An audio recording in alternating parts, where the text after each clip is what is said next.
مطلب امیر بھی تھیں، بہترین خاندان سے بھی تھیں، اونچے خاندان سے بھی تھیں، اور ویل رسپیکٹڈ خاتون تھی وہاں پر اس وقت میں مکہ میں، اور لوگوں کو کچھ اجرت پر اپنا مال تجارت کے لیے دیا کرتی تھیں۔ انہوں نے پیشکش کے ساتھ یہ بھی عرض کی کہ وہ آپ کو سب سے اچھی اجرت دیں گی، کیونکہ آپ صلی اللہ علیہ وآلہ وسلم کے بارے میں انہوں نے بہت اچھی باتیں سن رکھی تھیں۔ حضرت خدیجہ نے اپنے غلام میسرہ کے ساتھ ملک شام کا سفر کیا، حضرت خدیجہ کے غلام میسرہ کے ساتھ ملک شام کا سفر کیا، وہاں خرید و فروخت کی، خوب نفع حاصل ہوا آپ صلی اللہ علیہ وسلم کو، اور اس قدر برکت ہوئی کہ پہلے کبھی نہیں ہوئی تھی۔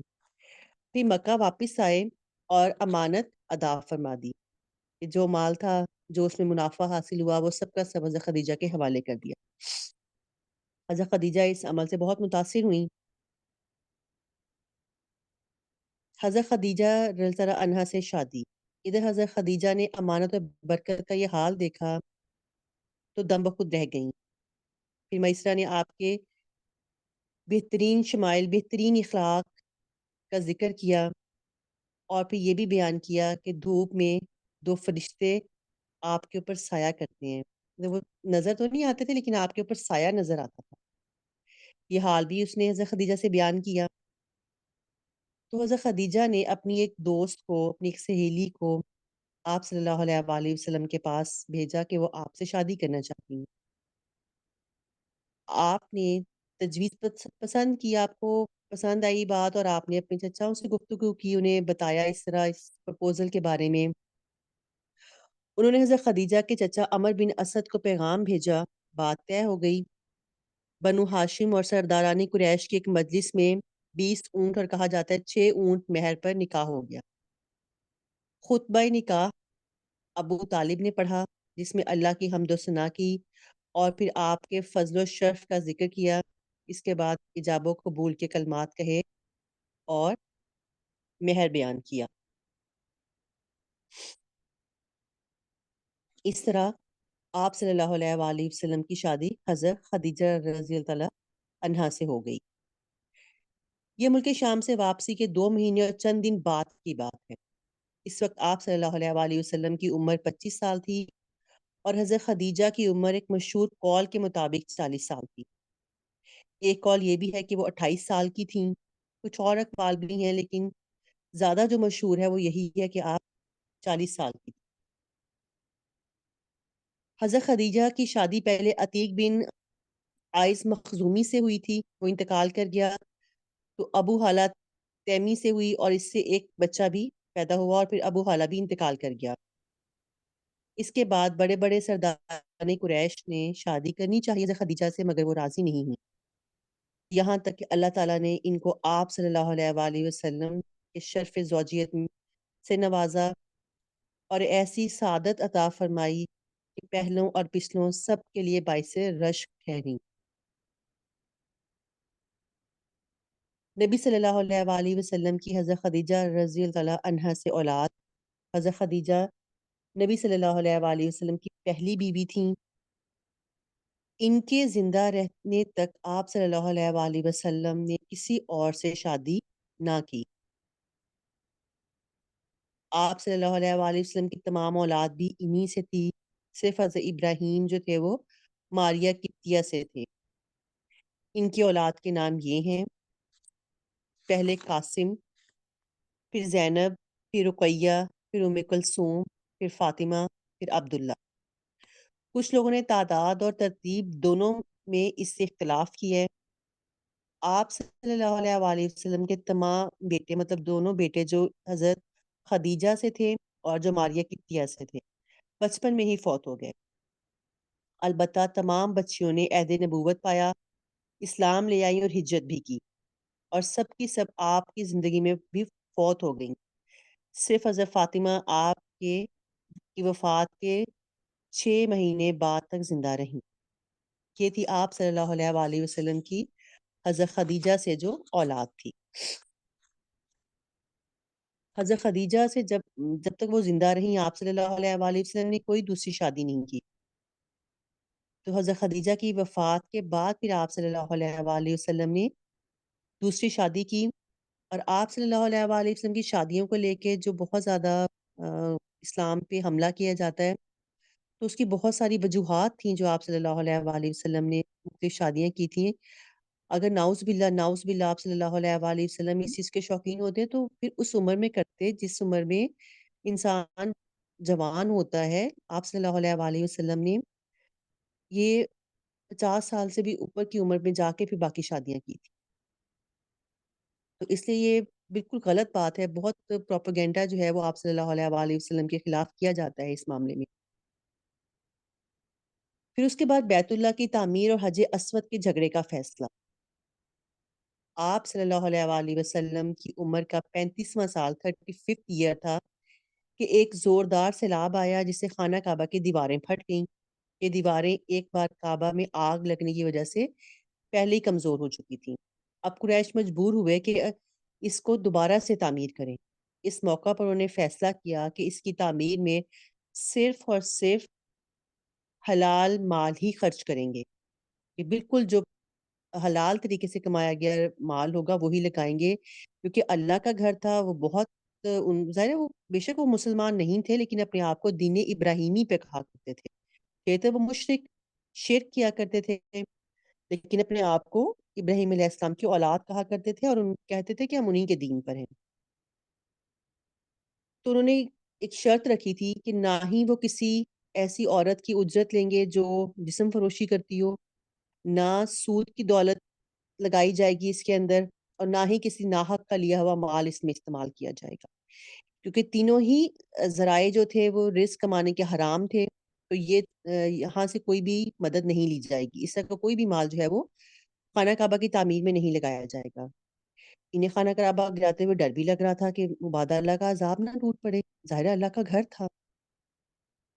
بالآخر ولید بن مغیرہ نے یہ کہہ کے ڈھانا شروع کیا کہ اللہ مصلحین کو ہلاک نہیں کرتا، ہم تو اصلاح کرنے والے ہیں، ہم تو اس گھر کو دوبارہ سے تعمیر کریں گے گرا کے، کیونکہ اس کی دیواریں اتنی کمزور ہو چکی ہیں کہ اگر خود سے گر جائے کسی کو نقصان پہنچے، اس سے بہتر ہے کہ ہم اس کو گرا کے دوبارہ سے تعمیر کر دیں۔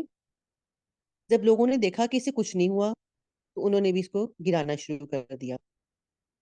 حضرت ابراہیم علیہ السلام والی بنیاد تک گرا ڈالا کہ جو حضرت ابراہیم علیہ السلام نے بنیاد رکھی تھی حضرت اسماعیل علیہ السلام کے ساتھ مل کے اس گھر کی، وہاں تک انہوں نے گرا دیا اسے۔ اس کے بعد تعمیر شروع کی۔ تعمیر کے لیے ہر قبیلے کا الگ الگ حصہ مقرر تھا۔ اشراف جو سردار تھے اپنے کندھوں پر پتھر لاتے اور ڈھیر لگاتے رہے۔ رسول اللہ صلی اللہ علیہ وآلہ وسلم اور آپ کے چچا عباس بھی پتھر اٹھا اٹھا کے لاتے رہے۔ تعمیر کا کام باقوم نامی ایک رومی معمار کر رہا تھا، چنانچہ مال اتنا جمع نہ ہو سکا کہ عمارت حضرت ابراہیم علیہ السلام کی بنیادوں پر مکمل کی جا سکتی، اس لیے شمال کی طرف تقریباً 6 ہاتھ چھوڑ کر اس پر ایک چھوٹی سی دیوار اٹھا دی گئی تاکہ علامت رہے کہ یہ کعبہ کا حصہ ہے۔ اس کو حجر اور حتیم کہا جاتا ہے۔ اگر اب بھی ہم دیکھیں تو وہ سیمی سرکل سا بنا ہوا آپ کو نظر آئے گا خانہ کعبہ کے ساتھ، تو وہ اصل میں خانہ کعبہ کا حصہ تھا، لیکن کیونکہ اب ان کے پاس پیسے ختم ہو گئے تھے اور ان کے پاس مال نہیں تھا کہ وہ لگایا جا سکتا، رزق حلال نہیں تھا جو لگایا جا سکتا، اس لیے چھوٹی چھوٹی دیوار بنا کے یہ کر دیا گیا کہ یہ خانہ کعبہ کا حصہ ہے، اس کو حتیم کہا جاتا ہے۔ جب دیوار حجر اسود تک اٹھ چکی تو ہر سردار نے چاہا کہ وہی حجر اسود کو اس کی جگہ پہ رکھنے کا شرف حاصل کرے۔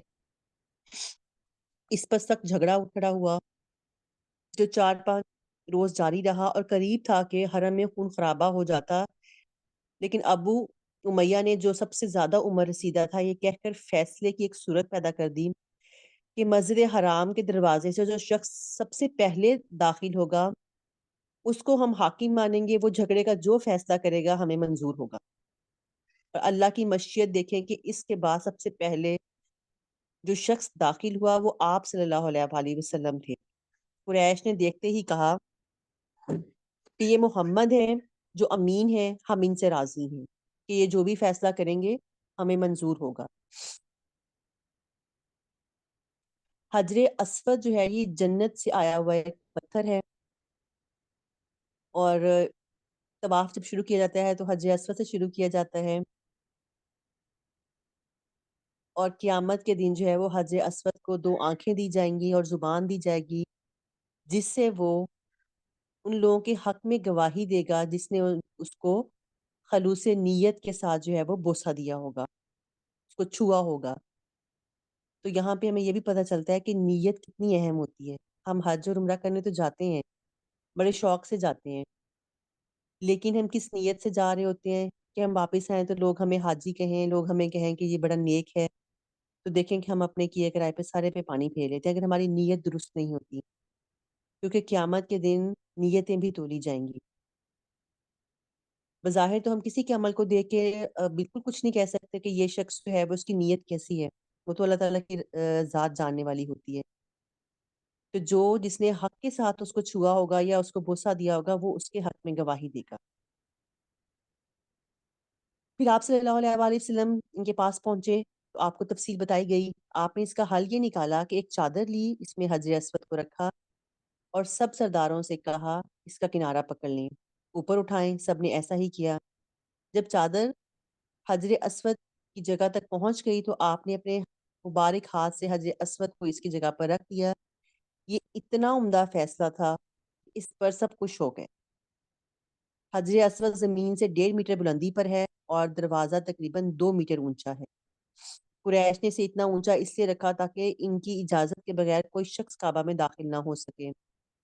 دیواریں 18 ہاتھ بلند ہیں جبکہ پہلے 9 ہاتھ تھیں. اندرون کعبہ 2 قطاروں میں 6 ستون کھڑے کیے گئے ہیں اور 15 ہاتھ کی بلندی پر چھت بنائی گئی ہے، جبکہ پہلے نہ ستون تھے اور نہ چھت تھی. تو اس طرح جو تھا یہ سارا معاملہ آپ صلی اللہ علیہ وآلہ وسلم کی زندگی میں ہوا اور آپ نے بہترین فیصلہ کیا جس پہ تمام سردار جو تھے وہ بہت خوش بھی ہوئے اور معاملہ خوش اسلوبی کے ساتھ طے ہو گیا جو خون خرابہ کی طرف جا رہا تھا. نبوت سے پہلے آپ صلی اللہ علیہ وآلہ وسلم کی سیرت. آپ صلی اللہ علیہ وآلہ وسلم بچپن سے ہی سلیم العقل، پاک دامن اور بھرپور قوت کے مالک تھے. جوانی اور پختگی کا زمانہ آیا تو آپ کی خوبیاں اور بھی نکھر کر سامنے آ گئیں. آپ کی درست سوچ، صحیح نظر، بہترین اخلاق اور عمدہ عادات کا بلند پایا نمونہ تھے. سچائی، امانت، مردانگی، شجاعت، عدل اور حکمت، زہد اور قناعت، بردباری اور عفت، صبر و شکر، حیا، وفا، خیر خواہی، تواضع سب میں ممتاز تھے. بھلائی اور احسان میں آپ کا کوئی ثانی نہیں تھا. یہ آپ صلی اللہ علیہ وآلہ وسلم کی خوبیاں تھیں. آپ صلی اللہ علیہ وآلہ وسلم یہ ایک حدیث کا مفہوم ہے، میرے رب نے مجھے ادب سکھایا اور بہترین سکھایا.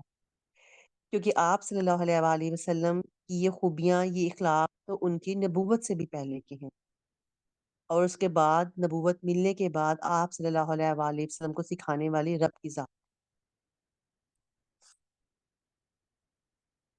آپ صلی اللہ علیہ وآلہ وسلم صلہ رحمی کرتے تھے، لوگوں کا بوجھ اپنے سر لے لیتے تھے، تنگ دست کی ایسی مدد فرماتے کہ مالدار ہو جاتا یا روزگار پہ لگ جاتا، مہمان کی میزبانی کرتے اور مصیبت کے مارے ہوں سے تعاون فرماتے. آپ صلی اللہ علیہ وآلہ وسلم فطرت سلیم پر تھے. آپ صلی اللہ علیہ وآلہ وسلم تک کوئی دعوت تو نہیں آئی تھی، ابھی کوئی وحی نازل نہیں ہوئی تھی. اس کے باوجود آپ کی اخلاق، آپ کا کردار بہترین تھا، کیونکہ آپ صلی اللہ علیہ وآلہ وسلم فطرت پر تھے.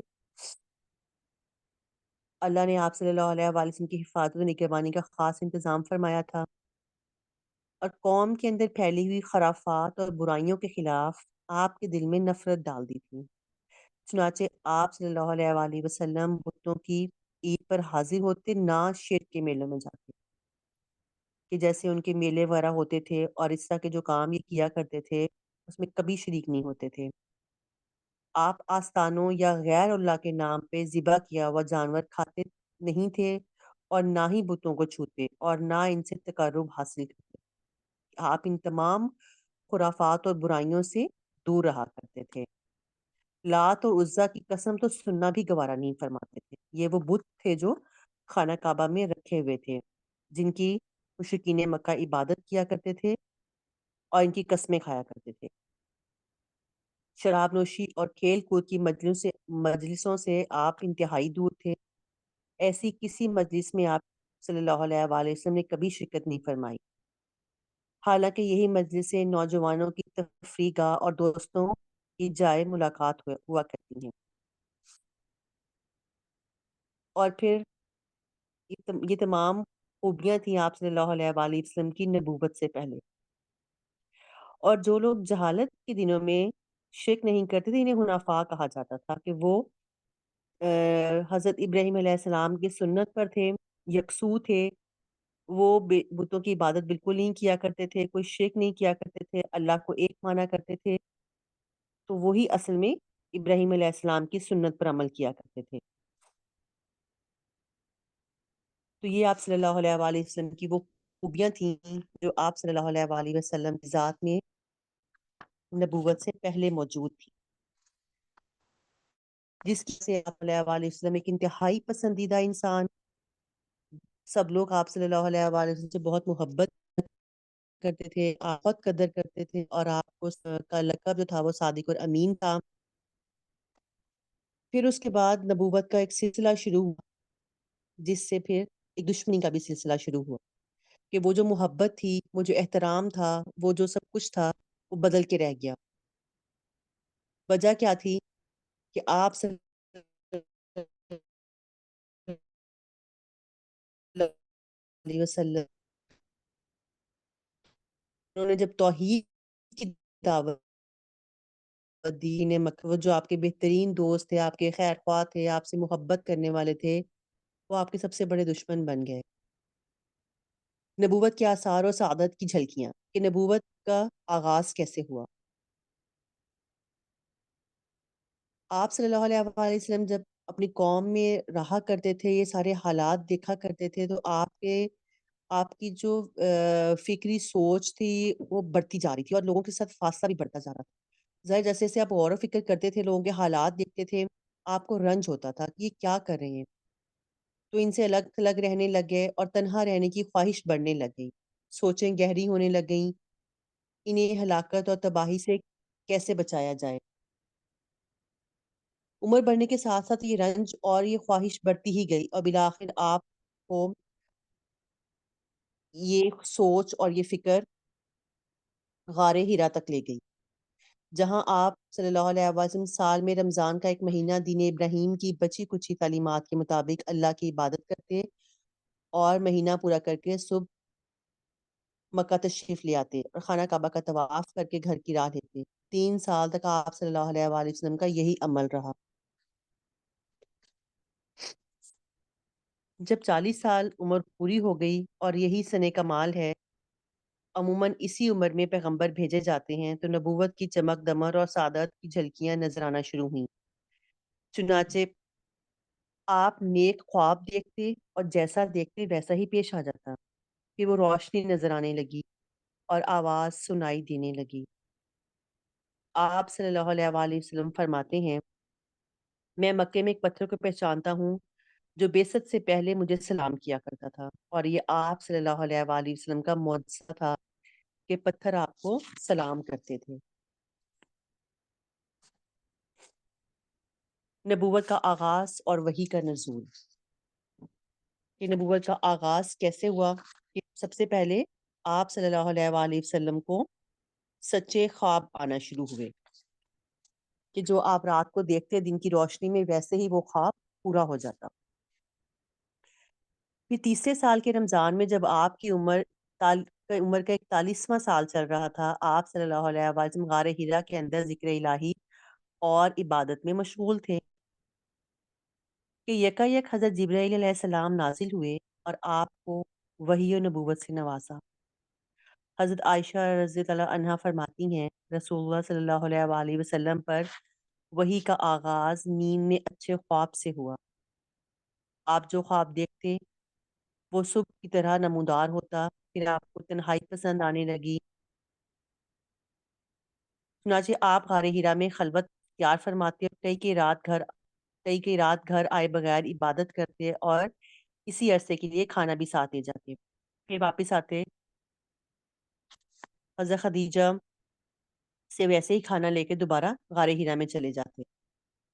اسی حالت میں آپ کے پاس حق آ گیا، یعنی آپ کے پاس فرشتہ آیا اور اس نے کہا اقرأ، پڑھو۔ آپ صلی اللہ علیہ وآلہ وسلم نے فرمایا، ما انا بقاری، میں پڑھنا نہیں جانتا۔ آپ فرماتے ہیں، اس پر اس نے مجھے پکڑ لیا اور اس زور سے دبوچا کہ مجھے